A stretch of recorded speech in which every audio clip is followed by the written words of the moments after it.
have a dream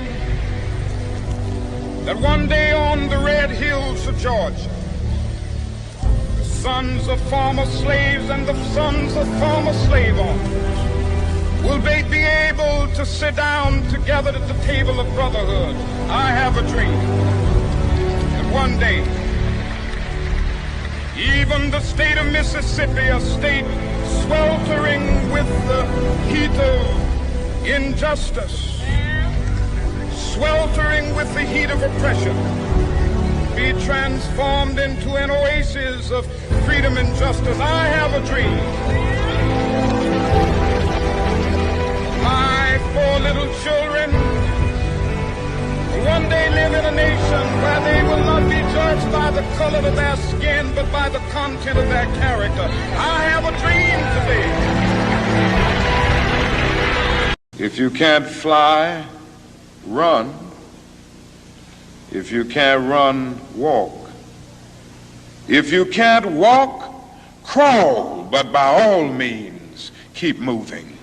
Well, I don't know what will happen now. We've got some difficult days ahead, but it really doesn't matter with me now, because I've been to the mountaintop. I don't mind. Like anybody, I would like to live a long life. Longevity has its place. But I'm not concerned about that now. I just want to do God's will. And He's allowed me to go up to the mountain.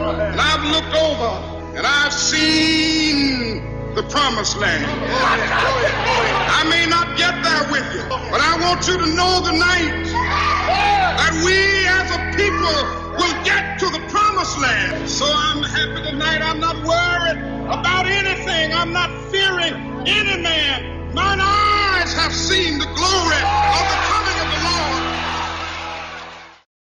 All labor has dignity. But you are doing another thing. You are reminding not only Memphis, but you are reminding the nation that it is a crime for people to live in this rich nation and receive starvation wages. Like anybody, I would like to live a long life. Longevity has its place. But I'm not concerned about that now. I just want to do God's will. And He's allowed me to go up to the mountain. And I've looked over and I've seen the promised land. I may not get there with you, but I want you to know tonight that we as a people will get to the promised land.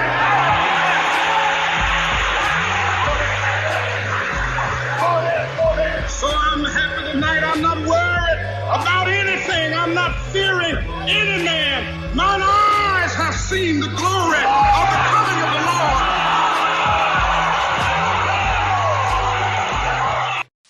I have a dream that one day this nation will rise up and live out the true meaning of its creed. We hold these truths to be self-evident, that all men are created equal. Many of the people who supported us in Selma, in Birmingham, were really outraged about the extremist behavior toward Negroes. But they were not at that moment, and they are not now, committed to genuine equality for Negroes. It's much easier to integrate a lunch counter than it is to guarantee an annual income, for instance, to get rid of poverty for Negroes and all poor people. It's much easier to integrate a bus than it is to make genuine integration a reality and quality education a reality in our schools. It's much easier to integrate even a public park than it is to get rid of slums. And I think we are in a new era, a new phase of the struggle, where we have moved from a struggle for decency, which characterized our struggle for 10 or 12 years, to a struggle for genuine equality. And this is where we are getting the resistance, because there was never any intention to go this far. People were reacting to Bull Connor and to Jim Clark rather than acting in good faith for the realization of genuine equality. And it may well be that we will have to repent in this generation, not merely for the vitriolic words of the bad people and the violent actions of the bad people, but for the appalling silence and indifference of the good people who sit around and say, wait on time. Somewhere we must come to see that social progress never rolls in on the wheels of inevitability. It comes through the tireless efforts and the persistent work of dedicated individuals, and without this hard work, time itself becomes an ally of the primitive forces of social stagnation. And so we must help time, and we must realize that the time is always right to do right. In your life's blueprint. Number one in your life's blueprint should be a deep belief in your own dignity, your own worth, and your own somebodyness.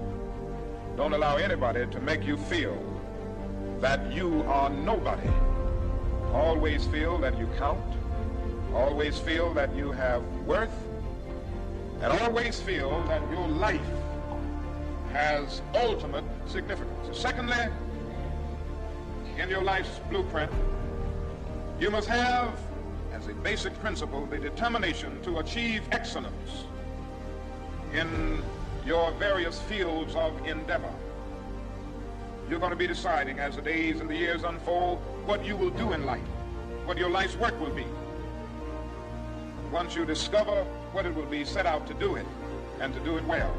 I must confess that that dream that I had that day has at many points turned into a nightmare. Now, I'm not one to lose hope. I keep on hoping.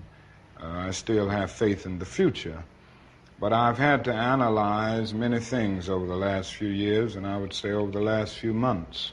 I've gone through a lot of soul-searching and agonizing moments, and I've come to see that we have many more difficult days ahead, and some of the old optimism was a little superficial, and now it must be tempered with a solid realism. And I think the realistic fact is that we still have a long, long way to go.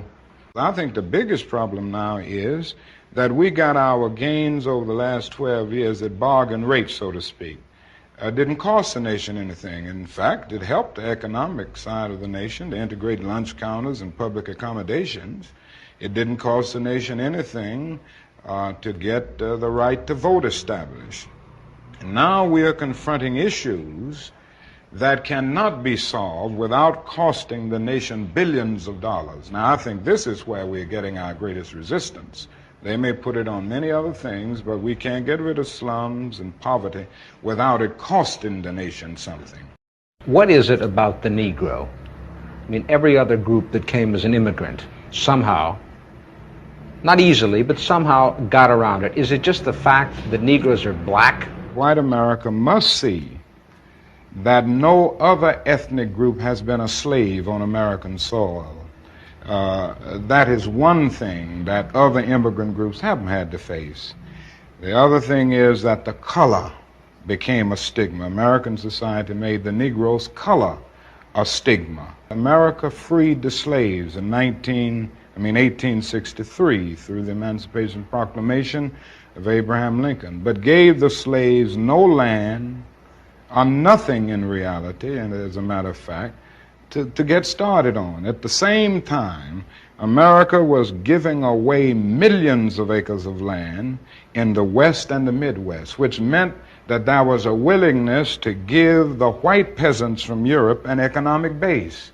And yet it refused to give its black peasants from Africa, who came here involuntarily in chains and had worked free for 244 years, any kind of economic base. And so emancipation for the Negro was really freedom to hunger. It was freedom to the winds and rains of heaven. It was freedom without food to eat or land to cultivate, and therefore it was freedom and famine at the same time.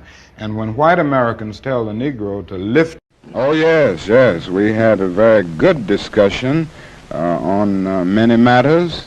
And of course, these are not things that we would discuss here, but we do have common problems and common concerns. And above all, as Muhammad Ali has just said, we are all victims of the same system of oppression. And even though we may have different religious beliefs, this does not at all bring about a difference in terms of our concerns. Still brothers. Do you share the